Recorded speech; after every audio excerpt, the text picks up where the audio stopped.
नमस्कार मित्रांनो, तुम्हा सर्वांचे रश्मीस फूड फॅक्टरीमध्ये मनापासून स्वागत आहे. मित्रांनो, आपण नाश्त्यासाठी पोहे तर नेहमीच बनवत असतो. पण त्याच पोह्यांपासनं आज आपण वाळवणीचा वर्षभर टिकणारा पदार्थ बनवणार आहोत. चला तर मग आता आपण रेसिपीला सुरुवात करूयात. सर्वप्रथम पोहे आपल्याला कढईमध्ये टाकायचे आहेत आणि मध्यम गॅसवर 8 ते 10 मिनिटे किंवा पोहे छान कुरकुरीत होईपर्यंत हे पोहे आपल्याला भाजून घ्यायचे आहेत.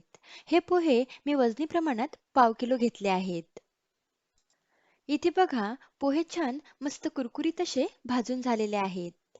आता गॅस बंद करूयात आणि हे पोहे एका परातीमध्ये काढून घेऊयात. पोहे थंड झाल्यावर मिक्सरच्या भांड्यामध्ये टाकून या पोह्यांची बारीकसर पूड आपल्याला बनवून घ्यायची आहे.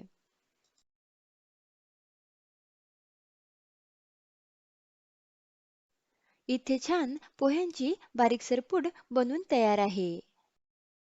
सर्व दळून झालेले पोहे एका परातीमध्ये मी काढून घेतले आहेत. यामध्ये आता 1 चमचा लाल मिरची पावडर, 1 चमचा मीठ आणि पाव चमचा पापड खार टाकून हे सर्व जिन्नस हाताने व्यवस्थित मिक्स करून घेऊयात. त्यानंतर यामध्ये थोडं थोडं पाणी टाकून याचा मऊसूत असा गोळा बनवून घेऊयात.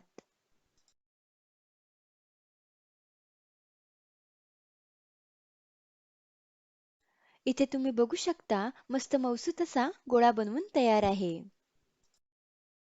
आता या गोळ्यामधील एक छोटा गोळा घेऊयात.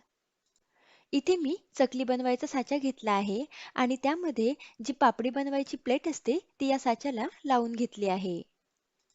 आता ह्या कणकेचा गोळा ह्या साच्यामध्ये टाकूयात. इथे मी प्लास्टिक पॉलिथिन घेतली आहे आणि या पॉलिथिनवर हे पोह्याचे बॉबी पापड पाडून घेणार आहे. तुम्ही बघू शकता, मस्त पोह्याचे बॉबी पापड न तुटता छान बनत आहेत.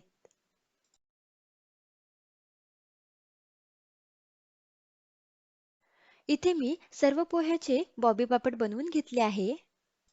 आता हे बॉबी पापड एक दिवस फॅनखालीच मी वाळवून घेणार आहे आणि दुसऱ्या दिवशी 2 ते 3 तास ह्या बॉबी पापडला ऊन दाखवून द्यायचे आहे. हे बॉबी पापड मी मस्त 3 ते 4 तास कडक उन्हात वाळवून घेतले आहेत. तुम्ही बघू शकता. हे पापड आता आपण तळून बघूयात. इथे मी कढईमध्ये तेल गरम करायला ठेवलेलं आहे. तेल गरम झाल्यावर त्यामध्ये हा एक पापड टाकूयात. तुम्ही बघू शकता, पापड खूप छान मस्त असा फुलत आहे.